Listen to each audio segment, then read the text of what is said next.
Ketemu lagi dengan saya Om Bob ya. Pada video kali ini saya akan mengupdate ya, jadi sesuai dengan permintaan teman-teman setelah beberapa bulan ya, seperti apa tembok berjamur ya. Di video saya yang sebelumnya tembok berjamur ya, dan juga rembes ya, setelah kita treatment, apakah tembok itu mengelupas lagi atau apakah berjamur lagi ya. Banyak di kolom komentar teman-teman yang menanyakan itu. Nah, pada kesempatan hari ini saya akan mengupdate ya, jadi seperti apa hasilnya, apakah berhasil atau apakah gagal ya. Teman-teman bisa simak di video hari ini. Nah, teman-teman yang sebelum mengikuti video saya, silahkan dukung channel saya. Teman-teman bisa subscribe yang belum subscribe, dan juga klik tombol lonceng sehingga teman-teman bisa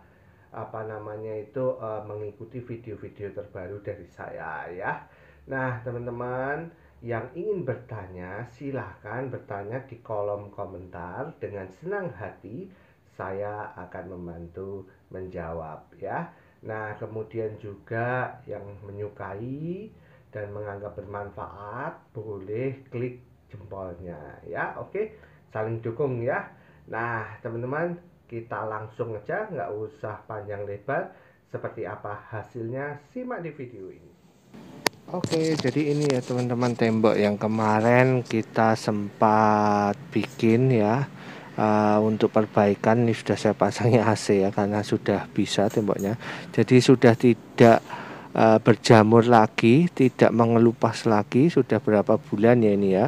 Nah, ini yang kemarin rembesnya parah di bagian kayunya, ini sudah tidak rembes ya. Ini kotoran ya teman-teman, belum saya bersihkan ya. Jadi sudah tidak rembes lagi, tidak ngapur lagi, tidak berjamur lagi ya. Jadi ini jawaban buat teman-teman yang kemarin bertanya apakah hasilnya bagus, mengelupas atau enggak ya. Kita bisa lihat ya, jadi kamarnya sudah pulih ya, jadi sudah tidak ada yang mengelupas atau yang berjamur ya. Ini saya usap-usap juga halus ya, jadi tidak ada yang mengelupas ya, tidak menjamur lagi dan tidak rembes lagi ya. Jadi cara kemarin ini termasuk berhasil ya. Ini ya teman-teman bisa lihat semuanya ya.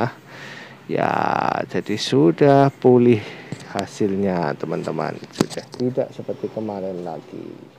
Ya, jadi itu tadi teman-teman hasil dari pekerjaan kita selama beberapa bulan yang lalu ya. Jadi berhasil, tidak mengelupas lagi. Nah, pada video saya kali ini saya akan bantu untuk menjelaskan beberapa pertanyaan yang muncul di video sebelumnya ya, mengenai tembok yang rembes. Apa aja hal yang menunjang keberhasilan kita dalam menyembuhkan, istilahnya seperti itu, tembok-tembok yang bermasalah seperti ini ya. Nah, teman-teman, ada beberapa hal yang harus kita perhatikan saat kita mau mengobati atau menyembuhkan tembok-tembok yang rusak seperti ini. Yang pertama adalah teman-teman pastikan dalam menyelesaikan masalah seperti ini, teman-teman menyelesaikan masalah dari sumbernya ya. Jadi bedakan dulu sumbernya apa. Kalau sumbernya rebesan karena air ya, teman-teman kalau bisa cari posisi rembesannya itu di mana ya, kemudian bereskan itu ya. Nah, pemberesannya teman-teman bisa lakukan dua hal. Biasanya kalau dinding seperti ini itu bisa dipengaruhi rembesan dari tanah ya. Nah, kalau rembesan dari tanah ini teman-teman biasanya dia karena daya kapilaritas ya. Nah, biasanya itu pada saat dulu menyemen atau mengaci atau memplester atau memasang bata,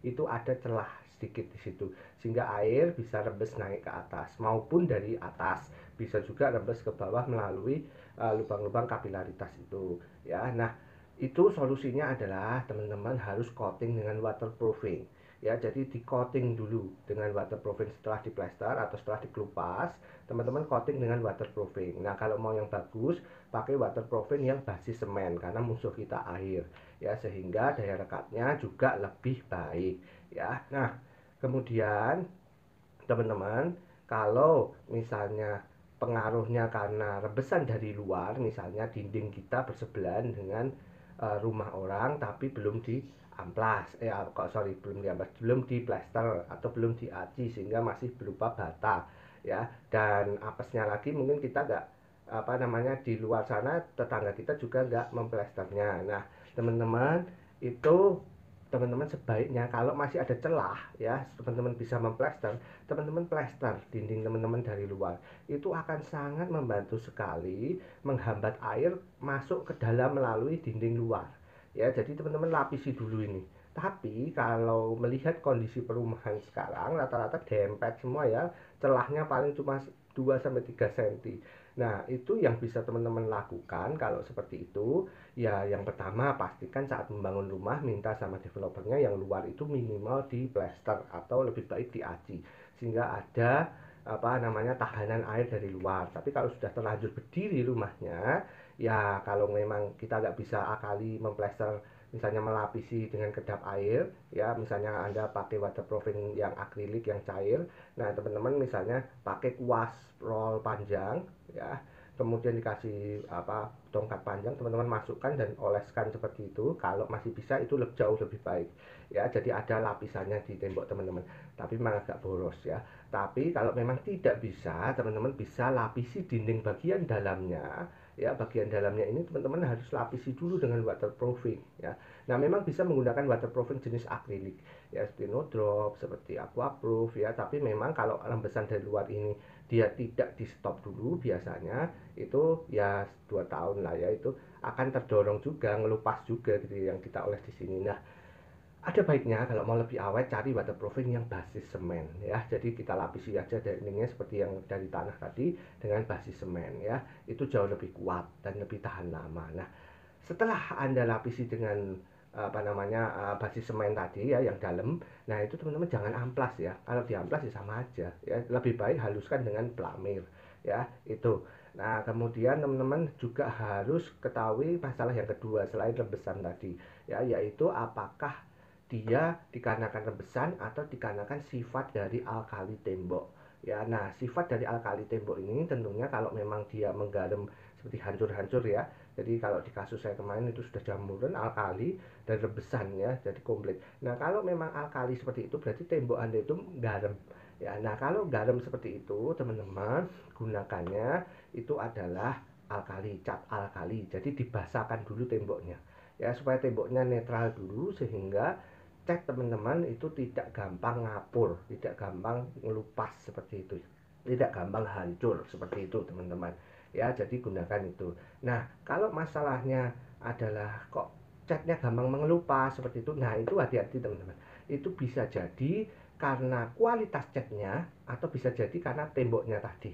Nah teman-teman harus pastikan dulu, jangan sampai teman-teman hanya sudah mengaplikasikan macam-macam ternyata kualitas catnya yang buruk gitu ya. Jadi teman-teman harus pahami kualitas cat itu juga macam-macam.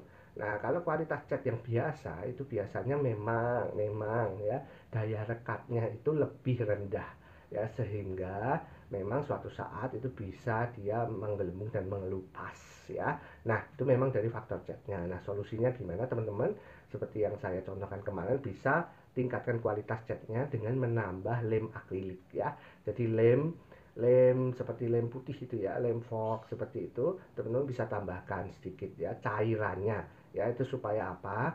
Supaya cat yang kita pakai itu memiliki daya rekat lebih tinggi sehingga lebih awet menempel di tembok ya. Itu teman-teman jadi sedikit masukan dan juga sedikit info buat teman-teman ya. Nah sekaligus mengupdate project yang telah kita lakukan ya. Semoga video ini bermanfaat dan bila masih ada pertanyaan silahkan tanyakan di kolom komentar di bawah. Oke, terima kasih, semoga bermanfaat ya. Salam.